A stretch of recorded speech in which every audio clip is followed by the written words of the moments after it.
안녕하십니까. 동락석계 이현숙입니다. 오늘 제가 가지고 나온 작품은요. 고전 중에 고전, 걸리버 여행기입니다. 조나던 스위프트의 걸리버 여행. 어쩌면 제가 예전에 또 한번 소개했을 수도 있는데요. 또 요 책은 책 읽어드립니다. 방송도서에서 선택된 책인데 완역판입니다. 완전히 다 나와 있습니다. 많은 분들이 걸리버 여행기를 아동용 동화라고 많이 생각을 하시는데 걸리버 여행기 절대 동화가 아닙니다. 그리고 또 착각하시는 것 중에 하나가 걸리버 여행기 하면 그거 걸리버가 소인국 가갖고 막 재미있는 일 하는 거 막 이렇게 많이 생각하세요. 걸리버가 소인국에 가서 그런 여러 가지 재미있는 해프닝을 일으키고 소인국의 전쟁에 참가하는 이야기는 이 전체 이야기의 한 4분의 1 아주 작은 분야를 차지합니다. 이 걸리버의 여행기는 뒤로 갈수록 주제가 확실해집니다. 그래서 걸리버가 소인국에 갔다가 대인국에 갔다가 떠다니는 천공의 섬 라푸타에 갔다가 그 다음에 이제 죽지 않는 저주를 받은 나라에 갔다가 그 다음 최종적으로 가는 게 야후의 나라입니다. 그래서 이 야후의 나라에서 조나던 스위프트가 어떤 생각을 했던 사람인지, 그가 인간에 대해서 어떤 생각을 가졌는지를 정확하게 알 수 있습니다. 우리가 걸리버 여행기를 읽었다 그러려면 전체 완역본으로 반드시 읽었으면 좋겠고요. 두 번째는 아무래도 이게 영국 고전 작품이잖아요. 그러다 보니까 벌써 출판된 지 이 작품이 나온 지가 거의 500년이 다 돼가는 거죠. 셰익스피어보다는 조금 더 나중에 나왔지만, 그렇기 때문에 영국 영어로도 고어, 아주 옛 어에 속합니다. 그렇기 때문에 얼마나 번역을 잘 하셨느냐, 그리고 번역도 어느 판본을 갖고 하셨느냐에 따라서 한국 사람인 저희가 읽기에는 굉장히 철학적이고 정치적인 작품이 될 수도 있고 그냥 라이트한 이야기로 흘러갈 수도 있어요.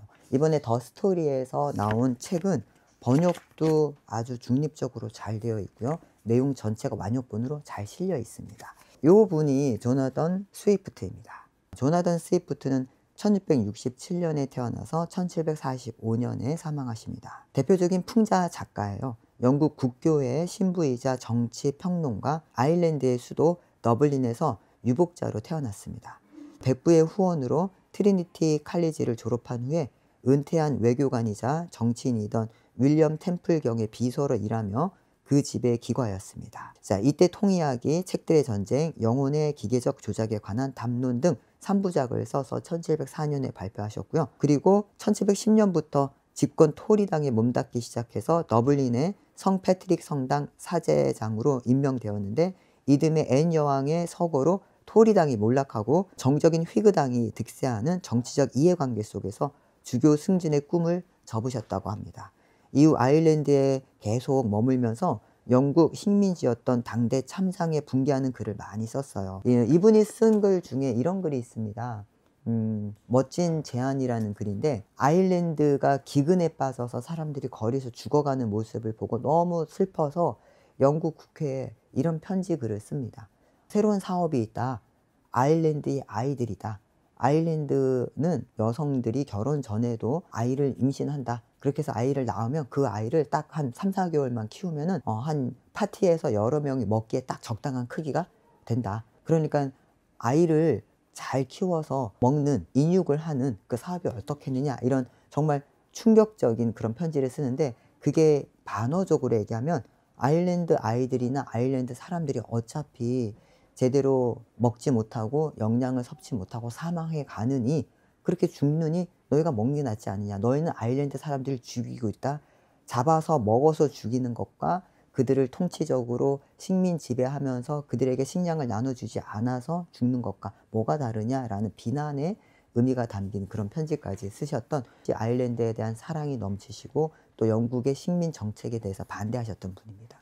그렇기 때문에 걸리버 여행기 이야기 속에서도 그런 정치적인 비판, 그리고 영국 정치에 대한 풍자, 그리고 영국 정치에 대한 어떤 혐오, 이런 것들이 상당히 짙게 깔려 있습니다. 그래서 그걸 알고 보시면 그 소인국에 가서, 그죠? 소인국에서 계란을 둥근 부분이 위로 가게 올려놓느냐, 아니면 뾰족한 부분이 위로 가게 올려놓느냐, 이걸 갖고 싸우는 모습이 무엇을 상징하는지 알 수 있습니다. 이런 정치에 대한 혐오가 나중에 야후 세계에 가면 인간에 대한 혐오로 확장됩니다. 야후 세계는 말들의 세계예요.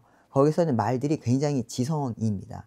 말들이 지성과 교양과 그 다음에 말격이라고 해야 되나 인격을 갖추고 있는 존재고 오히려 인간은 야만인입니다. 거의 원시인에 가까운 야만이에요. 몸에서 막 냄새 나고 지저분하고 암컷과 수컷이 막 함부로 짝짓기 하고 늘 싸우고 먹을 걸 놓고 빼앗고 지저분하고 자 그렇게 해서 이 걸리버가 다시 이제 집으로 갔다가 다시 항해를 나와서 폭풍을 만나서 야후 세계, 야후에 사는 섬의 세계에 도착하는데 자기도 같은 인간이지만 그 야후 세계에 있는 인간을 보면서 혐오합니다. 그러면서 그 말의 눈에 자기도 그 인간하고 똑같이 보인다는 거에 너무너무 수치스러워합니다. 그러면서 자기는 그렇지 않다라는 걸 야후들한테 이해시키기 위해서 정말로 예의 바르게 행동합니다. 그래서 걸리버를 구출해준 야후의 집에서는 얘는 다르네, 다른 인간들하고는 다르네 하면서 옷도 입히고 식사도 제대로 하게 하고 이렇게 다르게 관리합니다. 그래서 그 야후의 세계에서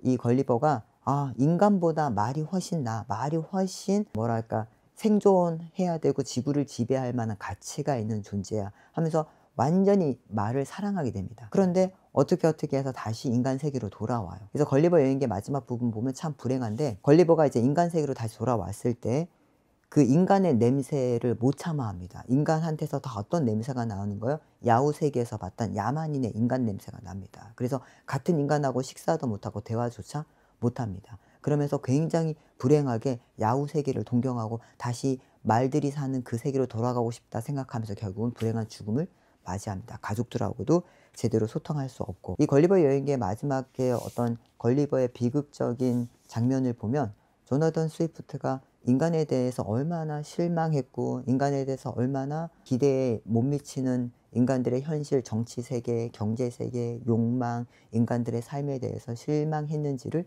느낄 수 있는 작품 걸리버 여행기입니다.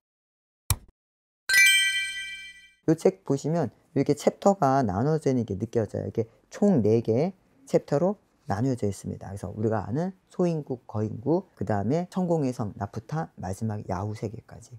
그래서 걸리버 여행기는 이렇게 전체를 다 읽으셔야지 이 17세기 또 18세기 영국의 정치, 그 다음에 식민 정책, 그리고 조나단 스위프트가 그런 영국의 정치 세계에서 느꼈던 환멸 이런 걸 충분히 이해하면서 읽을 수 있지 않을까. 번역이 상당히 잘 되어 있고요. 그리고 글자의 간격이라든지 글자의 크기나 간격 읽기 참 편하게 되어 있습니다. 그리고 책 사이즈가 너무 작지도 않고 크지도 않아서 편안하게 읽기에 딱 좋은 책입니다. 여러분 더 스토리의 걸리버 여행기 어떠세요? 어린 시절에 읽었던 걸리버 여행기에 진짜 걸리버를 만나는 시간 가져보시면 어떨까요?